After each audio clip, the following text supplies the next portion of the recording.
World teacher YouTube ప్రేక్షకులకి ధన్యవాదాలు. Please subscribe our channel. మన ఛానల్ని ఆదరిస్తూ ఉన్నటువంటి అందరికీ కూడా సంక్రాంతి శుభాకాంక్షలు. విద్యా వ్యవస్థ ఉండే కొద్ది నిర్వీర్యమైపోతుంది. మేము చిన్నప్పుడు 5వ తరగతి పబ్లిక్ పరీక్షలు రాసాం, 7వ తరగతి రాసాం, 10th రాసాం. అందువల్ల 4 ముక్కలు వచ్చాయి, లేకపోతే అసలు పోయాయి. నాదెండ్ల భాస్కర్రావు గారి హయాంలో 5వ తరగతి వరకు ఉన్నట్లు పబ్లిక్ పరీక్షలు కాస్త తీసేశారు. గోవిందా, దాంతో సగం పోయింది.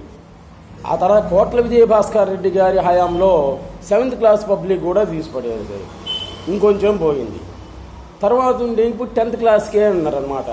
ఇప్పుడు 9th క్లాస్ వరకు పబ్లిక్ పరీక్షలు లేనందువల్ల వాడు 10th వచ్చిన తర్వాత వాడి పేరు వాడికి రాయలేనటువంటి వాళ్ళు ఎంతోమంది ఉన్నారు. చూడండి, మొదటి నుంచి 5th, 7th, 10th పబ్లిక్ ఉంటేనే పిల్లలు బాగుపడతారు. 4 ముక్కలు వస్తాయి. మనం కష్టపడుతున్నందుకు కూడా ఉపయోగం అనేది ఉంటుంది. ఉండే కొద్ది ముందు ఇంటరు, డిగ్రీ కూడా పోతాయేమో, ఏమో చెప్పలేము అన్నమాట. అట్లుంది పరిస్థితి చూడబోతుంది.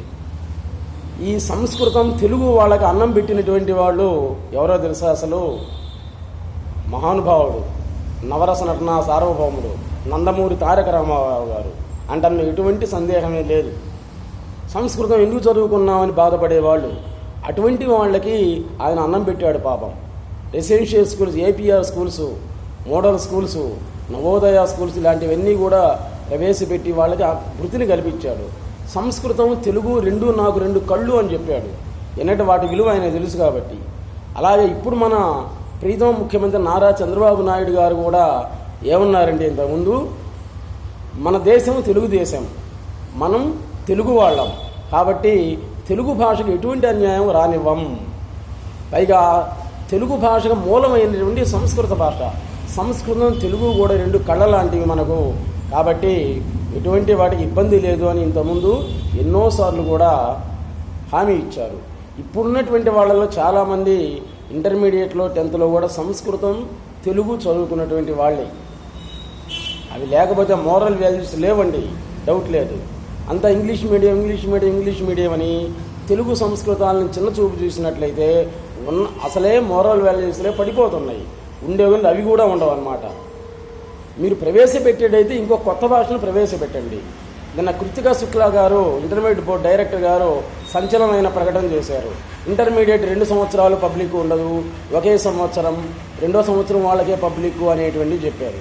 దానివల్ల ఉన్నది కాస్త పోతుందన్నమాట. ఇది జరిగే చివరికి 2 సంవత్సరాలు పబ్లిక్ పరీక్షలు ఉంటేనే అంతంత మాత్రం. ఇంకా 5th కూడా పెట్టండి, ఇంకా మంచిది. 5th, 7th పాత పద్ధతే ముద్దు, కొత్త పద్ధతి అనేటువంటిది వద్దు అని ప్రజాభిప్రాయాన్ని నేను సేకరించే చెప్తున్నానమాట. కాబట్టి ఆ ఏడుకొండల వాడైన వెంకటేశ్వర స్వామిని మనం కోరుకునేది ఏంటి అంటే, ముఖ్యంగా మన భాష తెలుగు భాష మధుమయమైపోతుంది. ఒక భాష అనేటువంటి దాన్ని ఎవరు రాయకుండా చదవకుండా ఉన్నట్లయితే అది ఎవరి కాలగర్భంలో కలిసిపోతుంది, డౌట్ లేదు దాంట్లో. కాబట్టి సెకండ్ లాంగ్వేజీలుగా సంస్కృతము, తెలుగు, హిందీ, ఉర్దూ తప్పనిసరిగా ఉండాల్సిందే. అవి ఉంటేనే మోరల్ వాల్యూస్ అనేటువంటివి ఉంటాయి. పై ఇంకోటి కూడా గుర్తుంచుకోండి, సమస్త భాషలకి మూలం సంస్కృత భాషే, మాతృభాష, తల్లి లాంటిది అన్నమాట. భార్య వచ్చిన తర్వాత తల్లిని మర్చిపోతామా? ఇంగ్లీష్ వచ్చిన తర్వాత సంస్కృతాన్ని మర్చిపోతే ఇంకా మన మనుషులమే గారు ఒక రకంగా చెప్పాలంటే. అంటే కొత్త భాషలు ఇంకా ప్రవేశపెట్టండి. వద్దు, లాటిన్, జపనీస్ ఉన్నాయి, అవి కూడా పెట్టి వద్దంటలే, తీసుకునేవాడు తీసుకుంటాడు. సిబిఎస్ఈ సిలబస్ ఉన్న ఆ సిలబస్ ప్రవేశపెట్టండి, వద్దంటలే.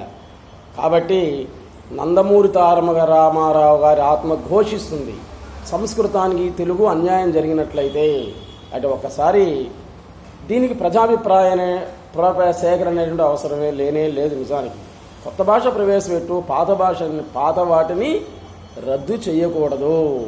ఆ విధంగా జరిగినట్లయితే ముందు తరాలకి తెలుగు అంటే ఏంటో చెప్పాల్సి వస్తుందన్నమాట, సంస్కృతం అంటే ఏదో చెప్పాల్సి వస్తుంది. ఇప్పుడు ప్రస్తుతం సంస్కృతం తెలుగు చెప్పేటువంటి అధ్యాపకులను అయోమయంలో పడిపోతున్నారు పాపం. అంటే ఏది స్పష్టమైన ప్రకటన అనేటువంటిది లేదన్నమాట. అది జరిగింది.